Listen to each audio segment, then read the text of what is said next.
It's another edition of Riding Home. It's Monday. I don't know the day of the week.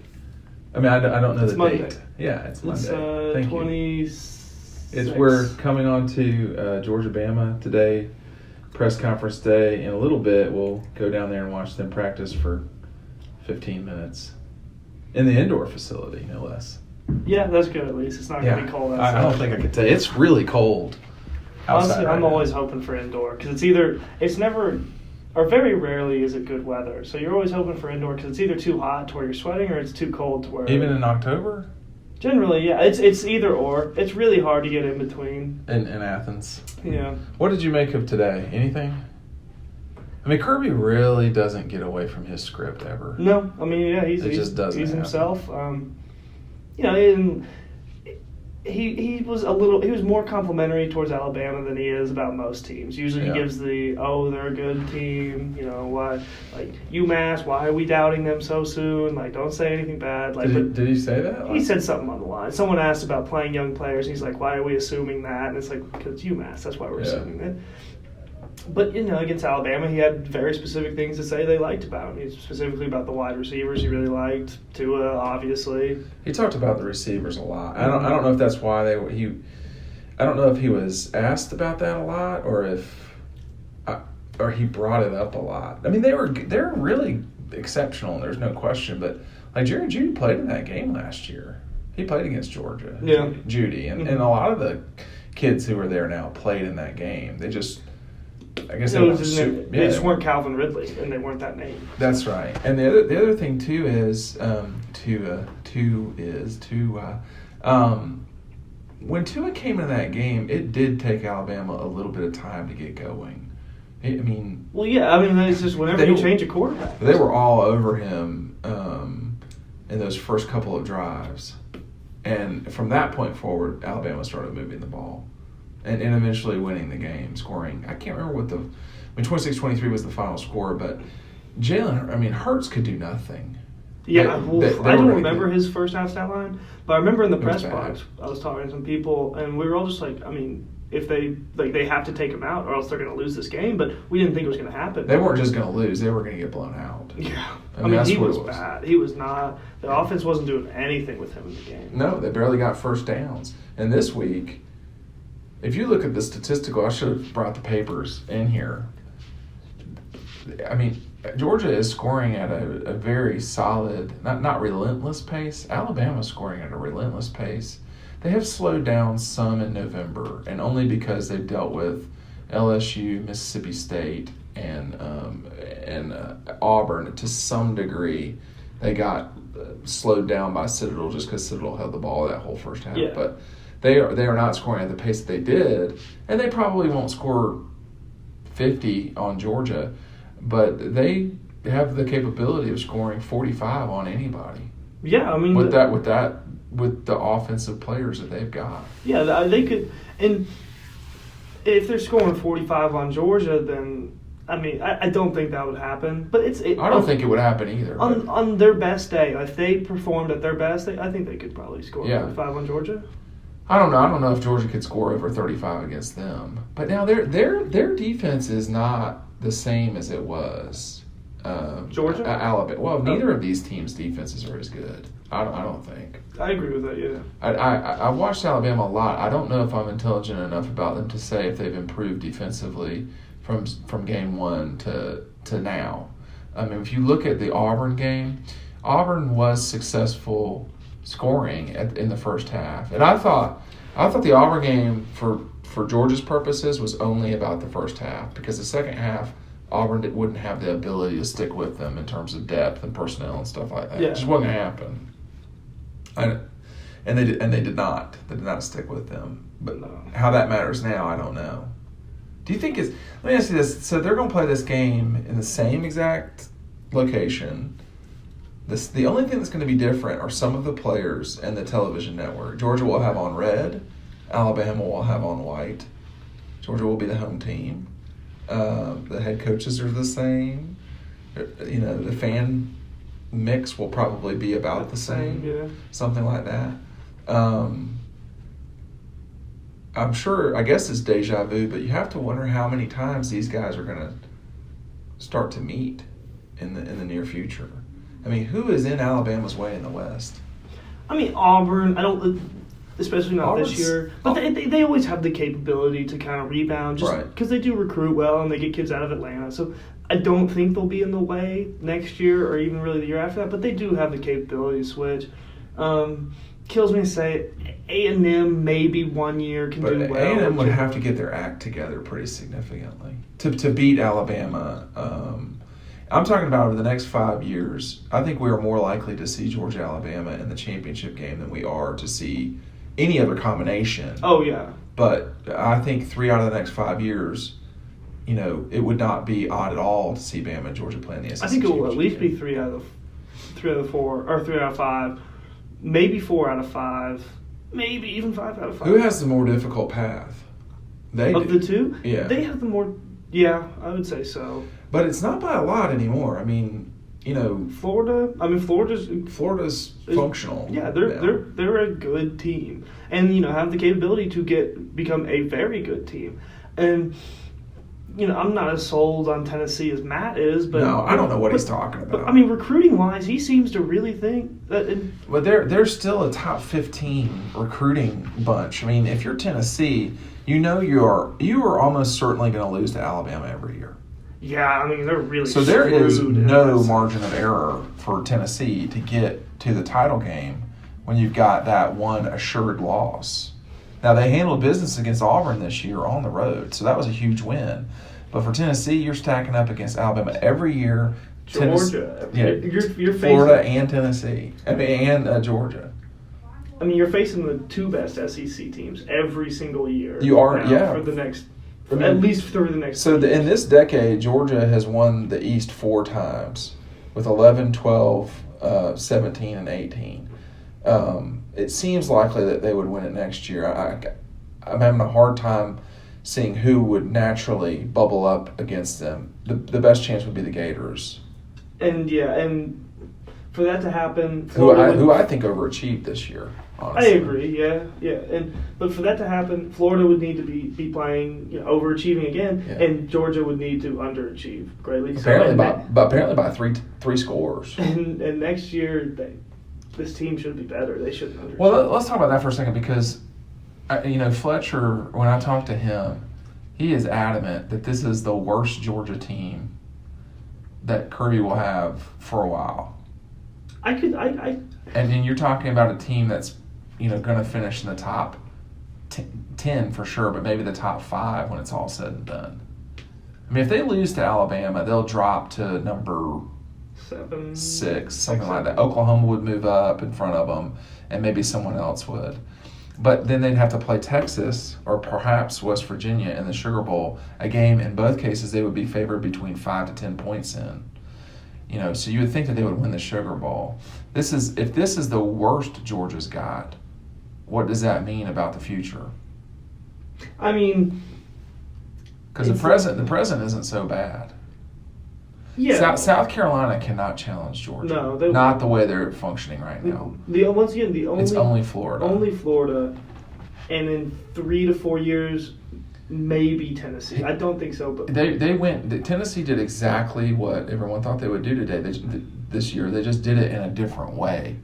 Instead of being 5 and 7 with losses to Auburn and whoever. They did it with losses to Vanderbilt. They had a loss to Vanderbilt, Missouri, which was expected, I think, coming into the season. West Virginia, Georgia. I mean, they were not competitive against teams in the top 25 who will end up in the top 25, with the exception of Kentucky, who they beat. And Tennessee's got a long way to go. Period. And Tennessee has not won this division now in 11 years, since 2007. They have not won the league in 20 years. That's a long time. Georgia had not won it for 20 years. They had not won it for 19 years when they hired Marc. And then they took the league by storm in his second year. But the difference between Georgia back then and Tennessee right now is there were at least, Georgia wasn't going 5 and 7. Georgia wasn't losing to Vanderbilt. They were losing to top 15 teams, Tennessee, Florida, Auburn, and sometimes beating those teams. Tennessee hasn't come close to that right now. And the other thing is, as much of a juggernaut as the Gators were in the 90s, they're not even close to what Alabama is right now. Not even close. Not even close. I don't think really. There are very few college football programs that are near where Alabama is in this decade. In a flash of time, which was 3 years, USC was this good. But that was 3 year period, and that was it. And one of those 3 years, they did not win the national championship. Yeah. Which was that last year against Texas. Yes, sir. So Texas is the most likely, I think, opponent now if Georgia loses this game to Alabama. I mean, so I was kind of...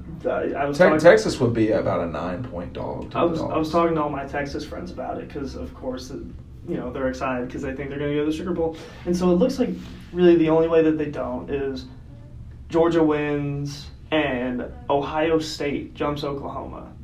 I don't think that would happen, but I'm not going to rule. So if Georgia wins, a lot of the question this week is where will they be? I mean, they would have to jump Alabama, which means they would not be the number 4. There is no scenario by which Georgia is the number 1 team now. No, because of Notre Dame. Their best will be, if they win, they will probably be their highest 3. Possible scenario would be 2, but that's not. But it doesn't matter if they win. They'll be the 2 or the 3. Yeah, if you're the 2 or the 3, you don't control anything. All the 2 or the 3 means is you're either wearing dark or white colors. That's it on your tops. Yeah. So that's irrelevant. But for Clemson, it would make a huge. It would make. Honestly, for Clemson, it wouldn't make any difference either because if Alabama wins and is the 1, they're probably almost certainly going to the Cotton Bowl. Clemson would go to the Orange Bowl in that case because they would be the number 2 or 3 team. I mean, so assuming... Now, by the way, Miami, I think, is equidistant from Tuscaloosa as Dallas is, but I think they would naturally go to the Cotton Bowl. So just assuming Clemson wins this weekend, because they will very likely win. I mean, they're a 26-point favorite, 25-point favorite. That's stupid. That's insane. So does that kind of ultimately rule the Orange Bowl out for Georgia? Because if Alabama wins? If Georgia wins. I mean, or just overall. I mean, well, okay. If Georgia wins and Clemson loses, then which are both unlikely, right? Clemson losing is far more unlikely than Georgia winning. Yeah, I think it is.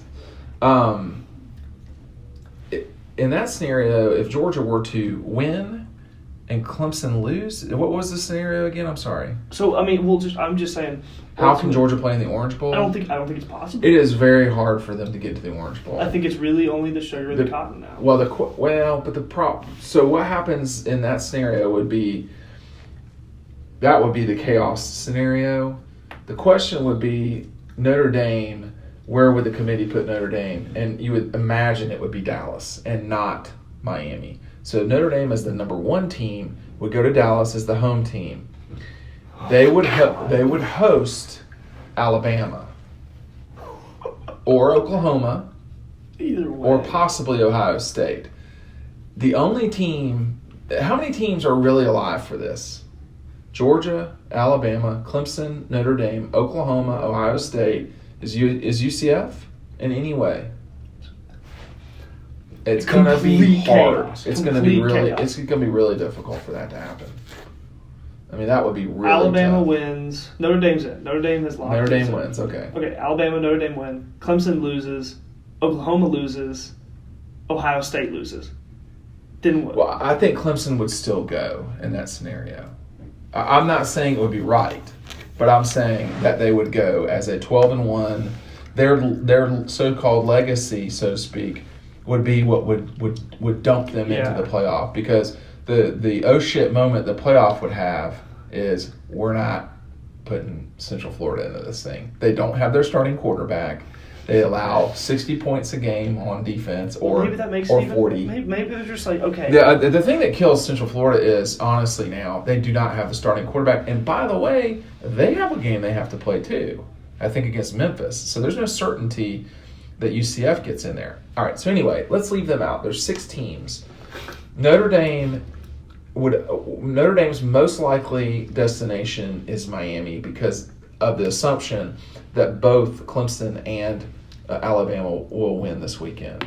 So Notre Dame is the ideal semifinal candidate to play because they are the worst of the 6 teams that are remaining, right? So you got Notre Dame.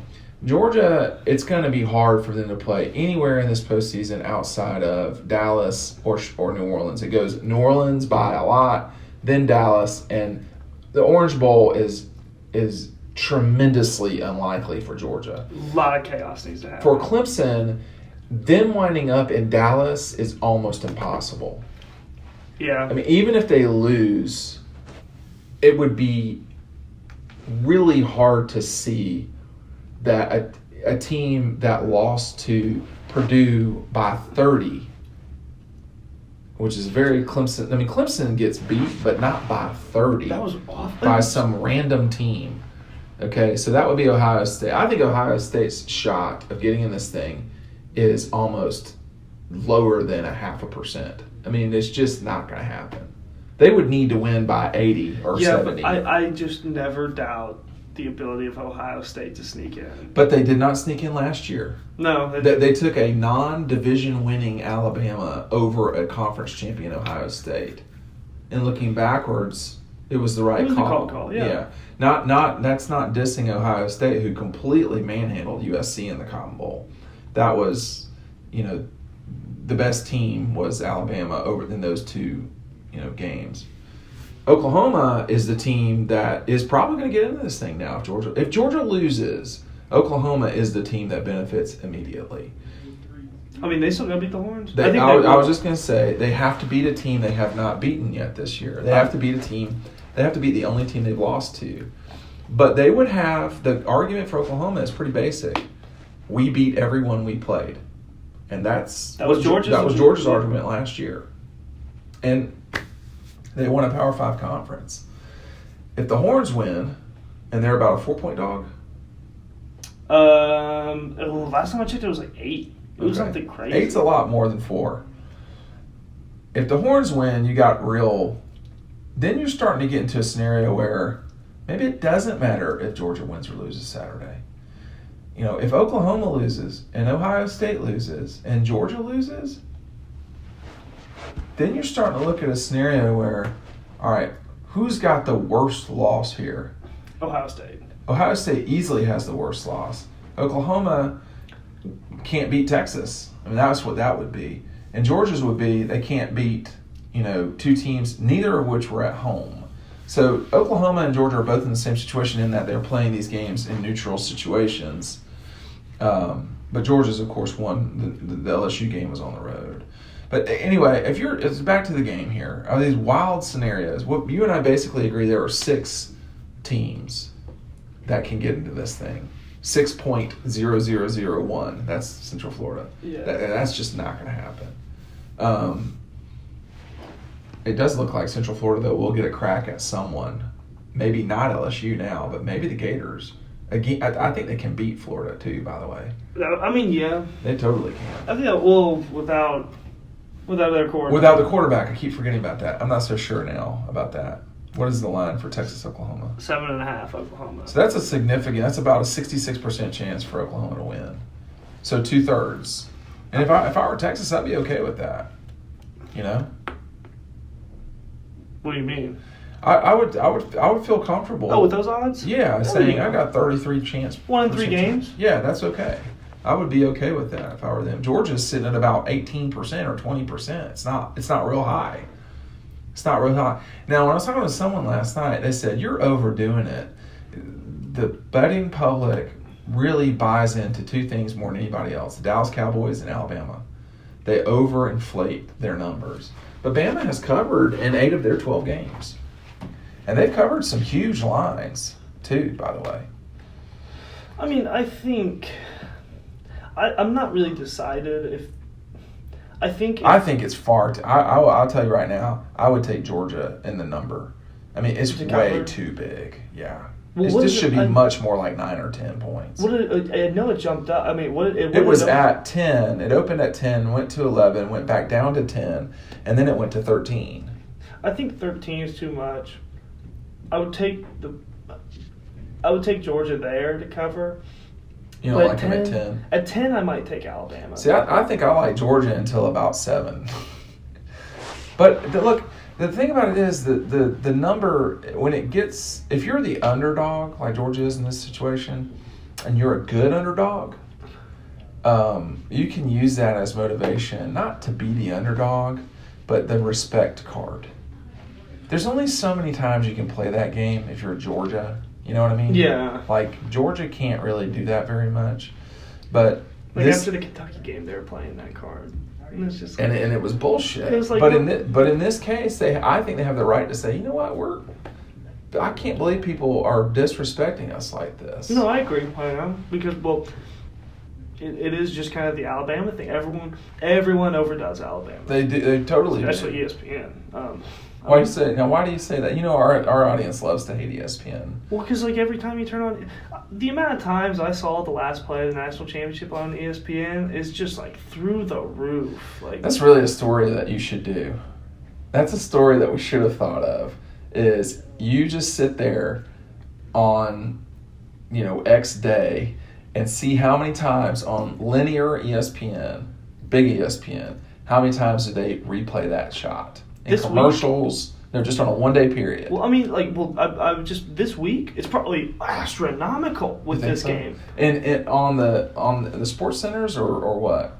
On Sports Center, yeah, because they'll open it if they're going to talk about college football in the next segment. They'll open it with. I was just telling Marc Weiszer. I mean, you can't. That is one of the most famous plays in college football history.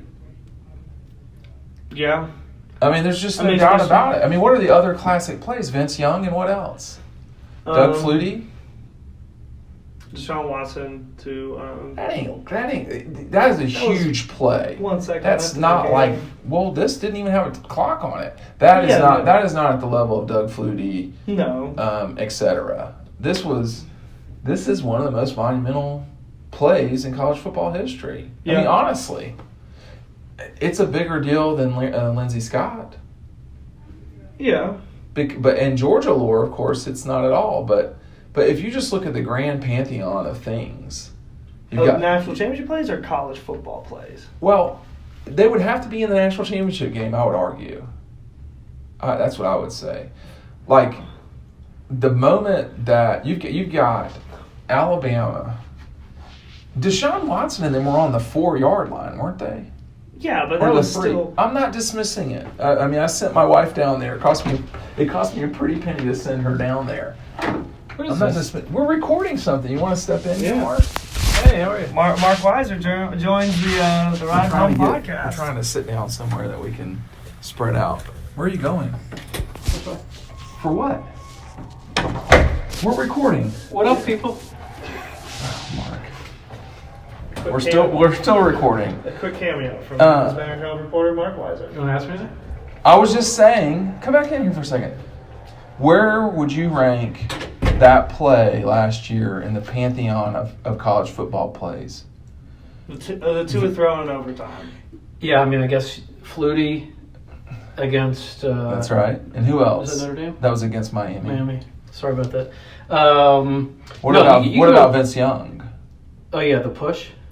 No, not that one. Although that was a big play. 4th and 5. The national championship in 2005. Yeah. The push was a big deal too, though. Right. That's a monumental play. That was definitely. But what I'm just saying that in the grand scheme of things, and Georgia people can hate it or whatever. We were talking about how much was getting replayed on ESPN, and I said to him, it's one of the most famous plays in college football history.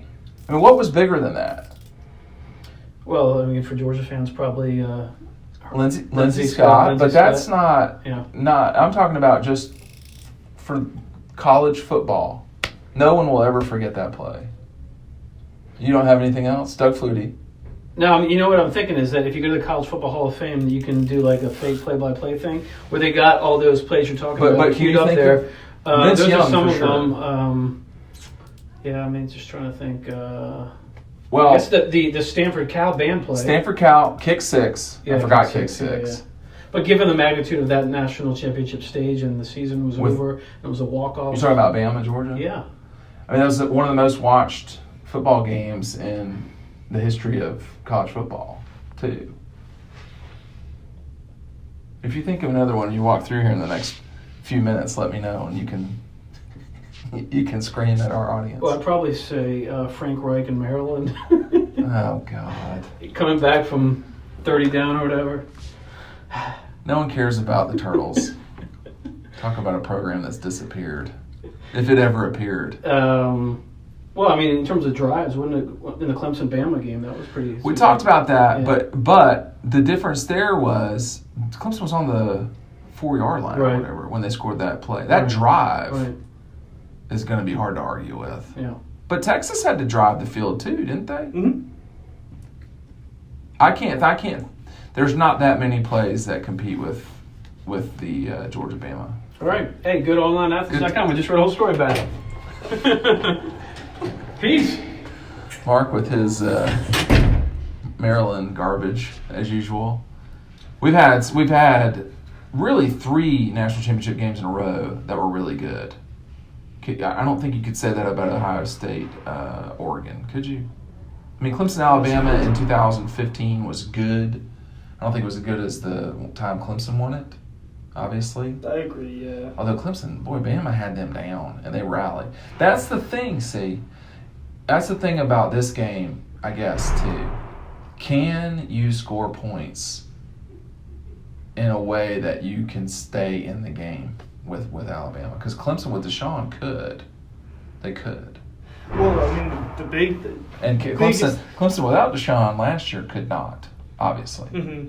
But, I mean, yes, they can, but they have to be able to run the ball. They can. Georgia? Yeah. I think they can run it. I think they can, too. But, there's also a chance that they don't. There's a chance they get shut down. But there is. But what is the likelihood that they stop running it? I mean, who has stopped Georgia this year running the ball? I don't think LSU stopped LSU didn't really. Georgia stopped running because they just stopped running it. Which is bizarre. And I think Kirby's learned his lesson there because he he didn't take blame directly for that, but he did say after that game that that loss is a big part on us as a coaching staff. After the game or on Monday? I think both. I think he mentioned it both times. I can't remember after the game. It was such a zoo. After the game, I know he did mention it. I'm pretty sure he mentioned it again that Monday after.